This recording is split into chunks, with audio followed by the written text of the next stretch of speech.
fais quoi, Romain? Ouais, je continue mon boulot d'expert. En fait, avant, je les voyais la journée et maintenant, je les vois la nuit. En fait, est-ce que tu filmes de beau? Bah, je filme des rats là.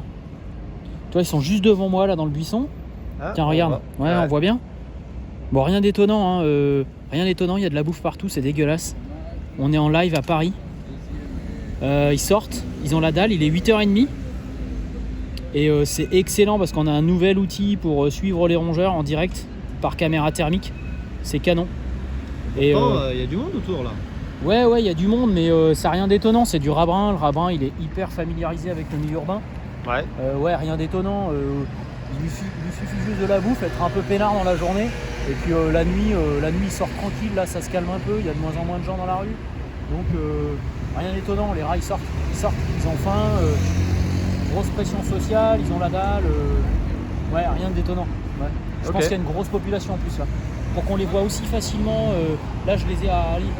Ils sont à 1 mètre de moi maximum. Là, c'est des gros, c'est des dominants, on les voit. C'est vraiment des rongeurs qui sont installés là depuis longtemps. Ouais, sans surprise, grosse population, donc on va bien s'amuser cette nuit avec tous les outils qu'on a maintenant. Ça, c'est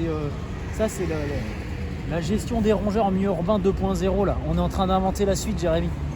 C'est canon, j'adore. Derrière nous, il y a des poubelles partout. Et donc rien d'étonnant en fait, c'est sale, il y a de la nourriture partout, des gens qui jettent de la nourriture dans les végétaux, un couvert végétal qui permet aux rongeurs d'être un petit peu à la fois protégés mais aussi la possibilité de faire des terriers en intérieur, donc en fait tout pour réussir une surpopulation de rongeurs en plein milieu de Paris.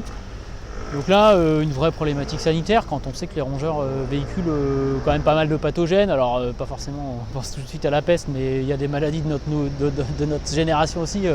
La leptospirose, les campylobactères, les clostridium, voilà, plein de maladies, plein de bactéries qui sont zoonotiques, qui peuvent passer à l'homme. Bon, donc là en fait, il y a une vraie promiscuité entre l'animal sauvage et puis l'homme, quoi. On est en plein milieu urbain et voilà. Donc en fait, le cocktail explosif est présent, la bouffe. Le couvert, parce que la végétation permet vraiment aux rongeurs d'être protégés. Vous voyez que j'ai des rongeurs à 1,50 m de moi dans la végétation et avec une caméra thermique on arrive à les voir. Ouais, cet outil, vraiment un outil diagnostique qui permet vraiment de pouvoir dénombrer un certain nombre de rongeurs, de pouvoir faire un diagnostic rapide grâce au dégagement de chaleur des rongeurs quand ils sont dans la végétation, mais aussi un super outil pour faire une évaluation de l'efficacité des traitements. Donc là, on tient le matériel 3D gestion des rongeurs 2.0. C'est clair, c'est l'avenir de notre métier passera par cette technologie. Donc là, on est super content, on est passionné. En tout cas, moi, je suis passionné des rongeurs. Avant, ils me prenaient une grosse partie de mes journées, et maintenant, grâce à la technologie, ils vont aussi me prendre une partie de ma nuit. Voilà, donc c'est top. On comprend vraiment pourquoi il y a des rongeurs. La solution, elle n'est pas compliquée. Gestion des ordures ménagères. Gestion des couverts, entretien de la végétation, là on voit bien que la végétation elle est anarchique. L'entretien de la végétation, la gestion des déchets, les rendre le plus possible inaccessibles aux rongeurs. Et c'est là la solution, c'est l'aménagement urbain et le fait de ne pas leur donner accès à des sources de nourriture nombreuses. Voilà. C'est clair, mais pour autant on voit que ce cocktail qui paraît simple et qui paraît être une solution de bon sens, c'est pas appliqué à Paris.